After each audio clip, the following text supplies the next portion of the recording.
Hello, everybody. Here we are. This is the review issue of issue 60. Let's go ahead and get started and see what we got going on here. So the first thing that we have here is the Arquitens-Class Light Cruiser, and so this is a bit interesting. So during the early phase of the Clone Wars, it was quickly apparent that neither the rebuilt Consular-class cruisers nor the Pelta-class frigates would be up to fulfilling the role of a fully equipped light escort vessel. Thus, the Republic High Command gave Kuat Drive Yards an order to develop a new escort cruiser. KDY duly designed a ship that could complete the mission profiles of the consular cruisers with upgraded technology and weaponry. The Arquitens-Class Light Cruiser, also known as the Republic or Jedi Light Cruiser, featured a forked, kite-shaped hull that the engines of a consular cruiser attached to the aft section, or with the engines of the consular cruiser attached to the aft section. In times of war, even economic competitors such as Kuat Drive Yards and the Kryllian Engineering Corporation found a way to cooperate. The Arquitens looked like a miniature Star Destroyer, and it was far from being a modest adversary on the battlefield. The class was a bit slower than the Consular cruiser, which was quite normal since the latter ship originally had no offensive capabilities and had to rely on its shields and speed to survive. As found in most KDY capital ship designs, a command tower was built near the aft section of the ship, and docking stations were positioned on the flanks. Its impressive weaponry was probably the biggest asset of the Arquitens. The ship carried 4 quad laser turrets, 4 dual turbo lasers, and 4 missile launchers, which was more than enough to be a useful pawn in combat situations with other military-grade vessels. The command tower was flanked by 2 quad laser turrets, and 2 additional ones could be found underneath the ship's prow. The flanks of the Arquitens were equipped with 2 dual turbo laser cannons that could be repositioned in the fore, side, or aft positions. The missile launchers were built between those turbo lasers. Formidable opposition. Near the end of the first year of the Clone Wars, the Arquitens-class cruisers were ready to enter the battlefield, becoming the primary escort vessels used by the Republic. Their presence could mean trouble for any separatist ships, even including big cruisers, as their speed meant that the Arquitens was well able to engage larger enemies, since it was harder to hit than a cumbersome Star Destroyer. Not only could an Arquitens escort convoys and act as the command vessel, but in a fleet it could also function as a Star Destroyer escort. Some cruisers would patrol the perimeter of the group, while others could function as advanced scouts or picket ships. On the other end, sorry, just swapping my glasses out. There, I can read better. On the other end, the cruisers were often tasked with protecting a larger, important ship against fire by quickly forming a shield. In such situations, where the cruisers themselves weren't covered, it usually didn't end well for them. Arquitens cruisers played a crucial part during several important battles in the Clone Wars. Obi-Wan Kenobi used the Surrogator as a decoy to lure General Grievous away from the captured Jedi Master Eoth Koth above Seleucami, and Admiral Barton Coburn rescued Togrutens from a terrible death in the Kadavo with the hand of justice. So if you don't know what a Togruten is, if you're familiar with Ahsoka Tano, she is a Togruten. So they got the little horns on the top of their head, and then they have 3 Lekku that come down. So 2 will usually over their shoulder and 1 right down the middle of their back. And then they've got a lot of times like tiger stripes on their horns and Lekku.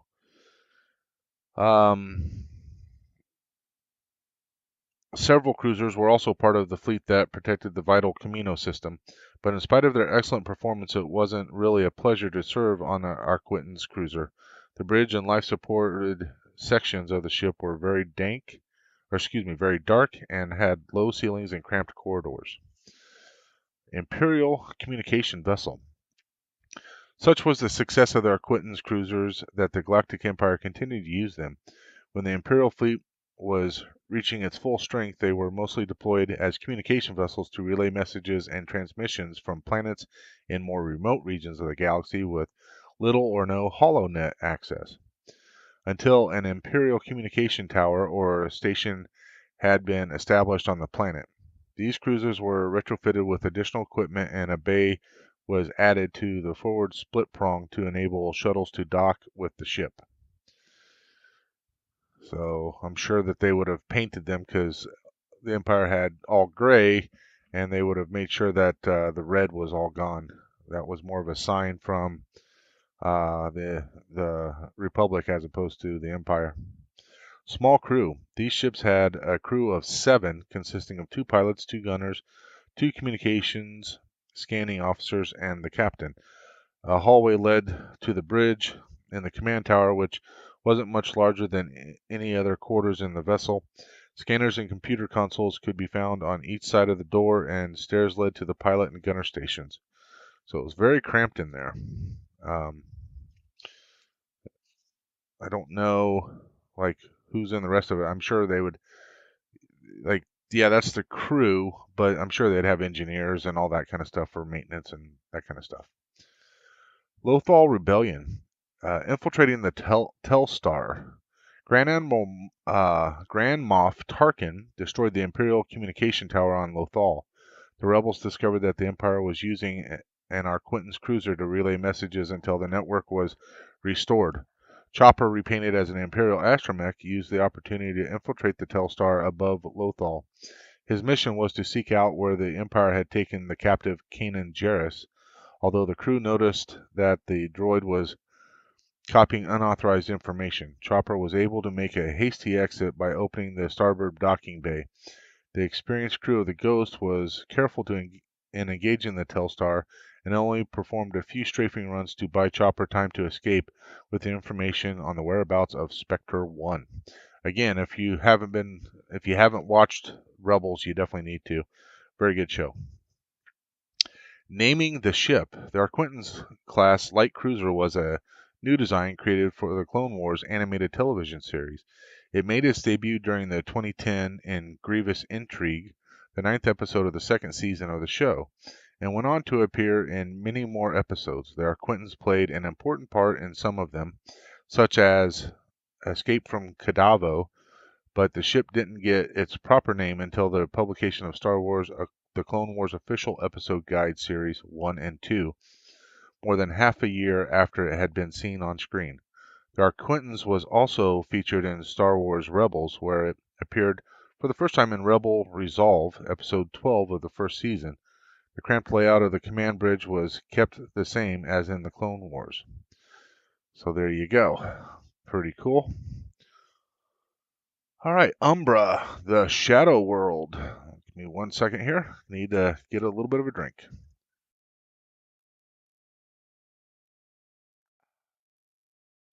Nice. All right, this is a bit interesting. Some claim that Umbara lies on the farthest reaches of the galaxy and that it can hardly be located. But the truth is quite the opposite. The planet Umbara lies in the expansion region near the border of the Mid-Rim in the Ghost Nebula sector. Going eastbound from Coruscant, Umbara can be reached quite easily by the Great Kashyyyk branch hyperspace route that leads straight to the Wookiee home planet, which in turn is situated not that far from Umbara. But while finding Umbara won't give you any problems, actually visiting the planet might be a total different matter. The reason that Umbara is also known as the Shadow World is that the planet is covered by a thick layer of dark clouds that prohibits the sun from reaching the surface. The lack of natural sunlight and the dark purple and bluish sky enshroud Umbara in an eternal twilight. The terrain consists mostly of hills, most of which have very steep slopes. A perpetual fog clings to the moist surface, which is densely covered by the areas vegetation that most visitors will encounter anywhere in the galaxy. The trees and the plants on Umbra seem very much alive and can easily be mistaken for creatures with waving tentacles. Most of Umbra's flora is as dark as the planet's surface, but it is brightened by reddish or purple fluorescent petals, branches, and leaves that offer some light in the darkness. Let's go ahead and look here for roots of secession. So we talked about Umbra just a little bit last time, and so this will help shed a little bit of light on that. The death of their senator brought about the end of Umbra's alliance with the Republic. During the second year of the Clone Wars, Senator Medici of the Ghost Nebula and Hale Bertoni of Camino put forward a bill that requested the creation of more clones. This made Dici the political adversary of Bail Organa and the Rhodian Senator Anaconda Farr, who petitioned to reduce the military budget. When Farr was murdered, Dici was considered a suspect, but the Umbran in turn was killed by the real murderer, Lolo Purse, who feared that Dici might be able to reveal her involvement in Farr's death. So this would have been Dici here. I do remember that episode, and I don't know if he had anything to do with the killing of Farr, but at the very least, he did have some knowledge of who probably did it. So it was quite an interesting episode. If you haven't seen Clone Wars, definitely watch it. Life on Umbra. The terrain on Umbra is considered very hostile. Sooner or later, the lack of sunlight will disrupt your biorhythm, and visitors are forced to use artificial lights. Although the narrow roads that run through the forest do have fluorescent markings, the everlasting shadows, hills, and mysterious flora are obstacles to tackle. To make travel even more difficult, Umbra also has a number of dangerous predators, including the Vixus. This beast likes to ambush its prey by lying still and mimicking one of the many plants that have similar looking tentacles. Unlike them, however, the Vixus can rapidly stretch out to snatch a victim towards a large mouth that is only partially visible, as the bulk of the Vixus's body actually lies underground. When a Vixus opens its vicious mouth, lined with teeth, one of the last things a victim will see is a pink ray of light emanating from its throat. As the reach of the Vixus's 7 tentacles measures an average of 7 meters, it's very advisable to look out for them. Another dangerous adversary is the flying banshee. These winged creatures look like ancient ocean dwellers, but patrol the Umbrian skies with the same determination as police gunships. The banshee has crab-like appendages and green bioluminescent body parts. Pretty vicious looking. Power beside the throne. Sly Moore was a mysterious female Umbran with piercing eyes that appeared on Coruscant political scene out of nowhere after Palpatine had been elected Supreme Chancellor. Moore was often seen wearing an Umbran shadow cloak and frequently carried stiletto-like knives, known as Vuktar. She replaced Taria as Palpatine's chief administrative aide. Moore hardly spoke in public and guarded many dark secrets of her master. Some said she even had the ability to manipulate the minds of other beings. When the deformed Palpatine announced the formation of the Galactic Empire, Moore stood loyally by his side. She initially remained part of the Imperial Ruling Council, but what happened to her next has become lost in time. So, yeah. Interesting. The Umbran people. The planet is home to the pale, near-human Umbrans, whose society is ruled by a council consisting of members of royal castes called Rutai. As ordinary Umbrans crave to rise up through their many social castes, they are no strangers to spying, subterfuge, and assassination.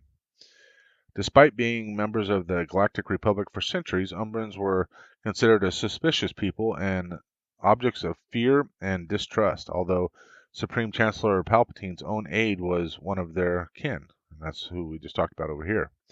The Umbrians decided to leave the Republic and support the Confederacy of Independent Systems after planet Senator Medici was murdered during the second year of the Clone Wars. Clone War horror. Not long after the Umbrians officially left the Republic, a large Republic fleet was dispatched to the Ghost Nebula to take control of the strategically situated planet. The Republic ground forces were led by Jedi Generals Kenobi, Tin, Skywalker, and Krell, but they would be up against deadly adversaries. The soldiers of the Umbrian militia wore helmets filled with gas to energize their senses, and they could hide in the shadows, in the trees, or in the mist. They possessed an army of strange and deadly machines to counter the Republic attack, such as the tiny Millicreep assassin droid, the gargantuan mobile heavy cannon, and the centipede-like impeding assault tank. And that thing was pretty vicious. Approaching Umbra's capital city proved treacherous and impossible because of the hostile wilderness and many Umbran ambushes. When General Skywalker was called back to Coruscant, he was temporarily replaced by the deceitful Jedi General Pong Krell. Krell's pragmatic strategies usually resulted in victories, but at the cost of a very high number of clones. In the end, the Republic was victorious after the 501st Legion captured an airbase and destroyed a crucial Umbrian support ship that was assisting the CIS forces in supplying the capital city with ordnance and long-range missiles. Casualties on both sides were high, and even the most seasoned Republic soldiers questioned the ultimate purpose of the battle. So I won't tell you what all happened in that episode, but suffices to say it was actually, and we'll talk about it up here, but it was like a 4-part series, very good sub-series within the Clone Wars show. So, but the 501st, I want to talk about them. So the 501st, if you're not aware, the 501st is an organization of people who, for the most part, they wear trooper armor. So they will either wear stormtroopers. They've donned clone trooper stuff. They even have Mandalorian stuff, but it's all part of the 501st.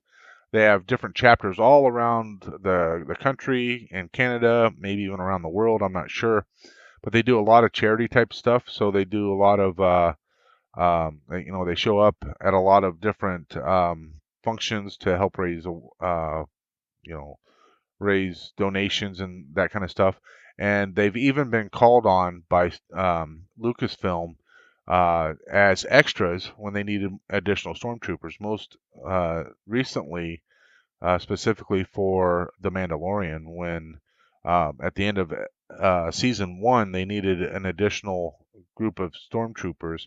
So they called on the 501st to actually act as extras, and they did a fantastic job. It's really interesting and pretty cool, the stuff that they've done.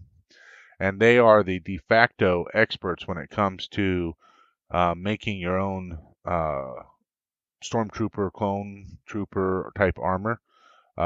If you want to be able to make it yourself, like you can work with them, and they'll help you put everything together, figure out everything you need to buy, where to get it, how to actually put it all together. They are definitely the de facto experts in that. Umbra was already mentioned in the visual dictionary of Attack of the Clones in 2002, but was more developed to appear in Season 4 of the Clone Wars in 2011. An important story arc contained 4 episodes about the Battle of Umbra and featured the traitorous Basilisk Jedi General Pong Krell, and that's Krell here. The second of the Umbra episodes, The General, was directed by three-time Academy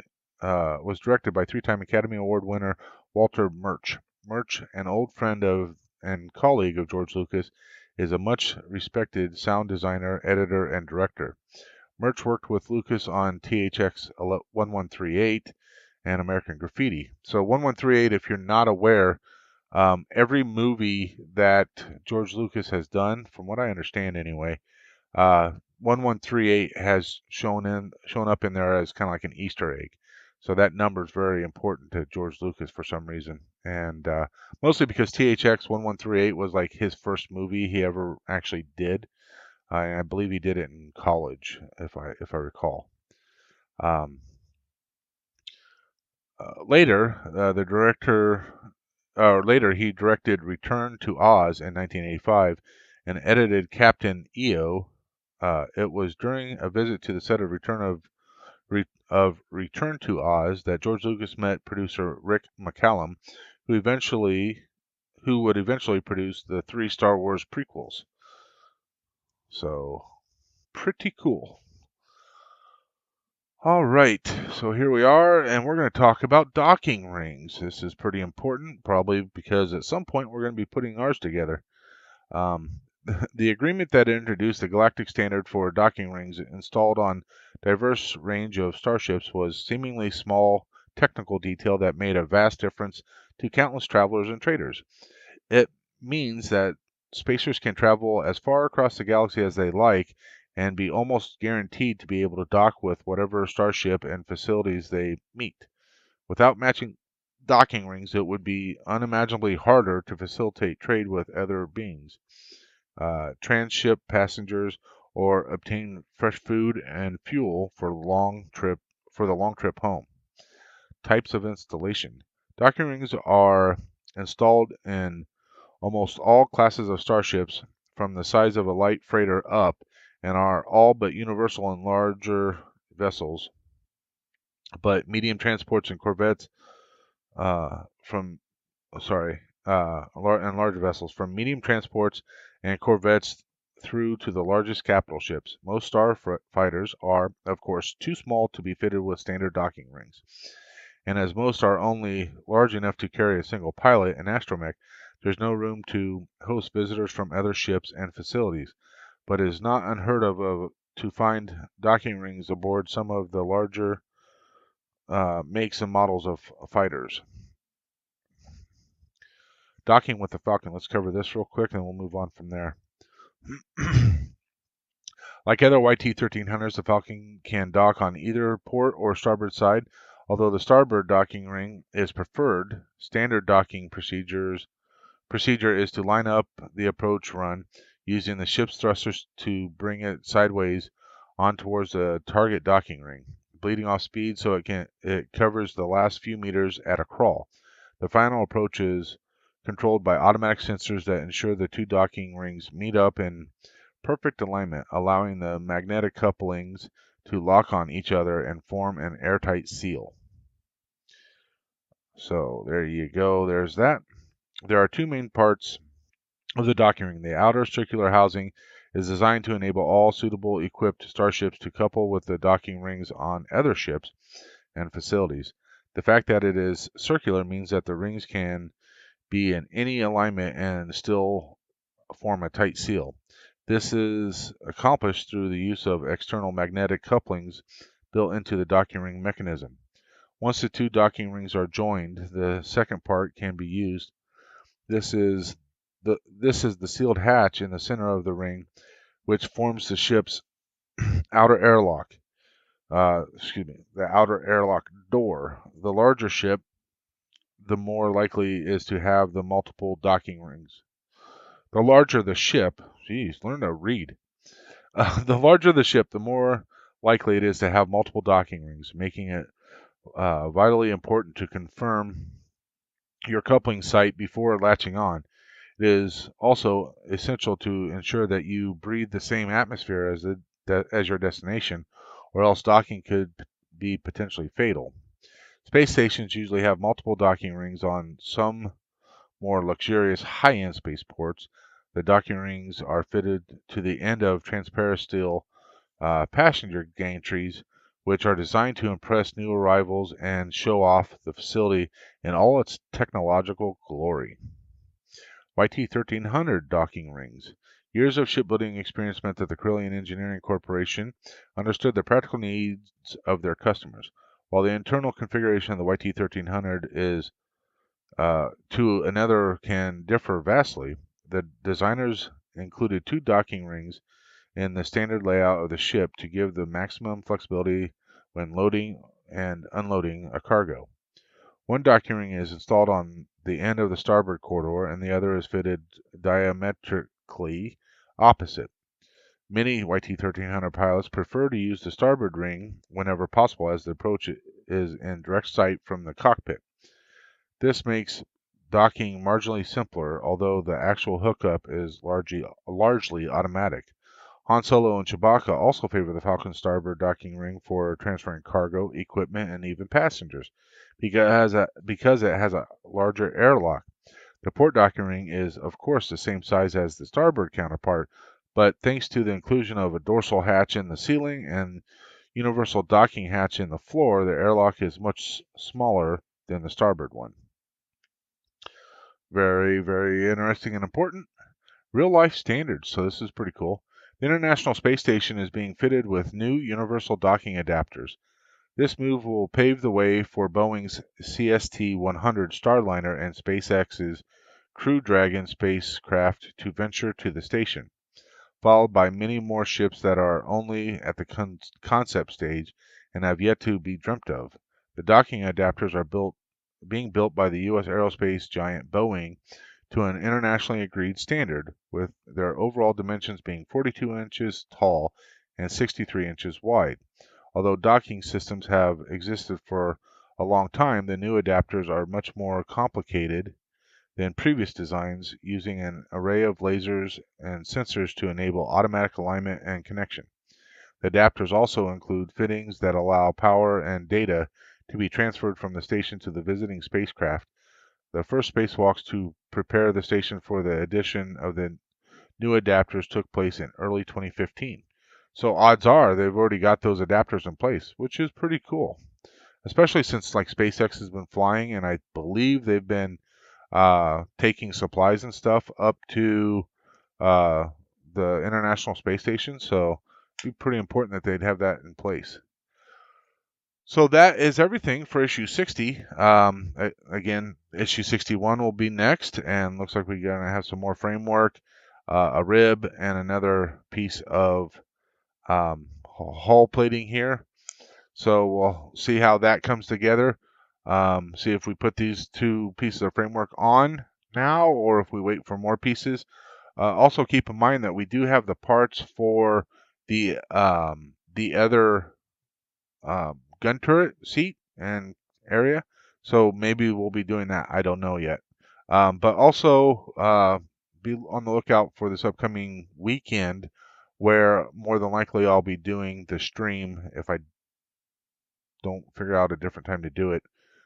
Obviously, I'm recording this well ahead of when this comes out, but I'm anticipating doing it the upcoming weekend, which means I'll do the stream instead of issue 61 and that kind of stuff. Mostly because there's going to be a lot of editing to do in preparation for kind of like that review video that I usually play during the streams. So thanks everybody for watching. I very much appreciate it, and may the force be with you always.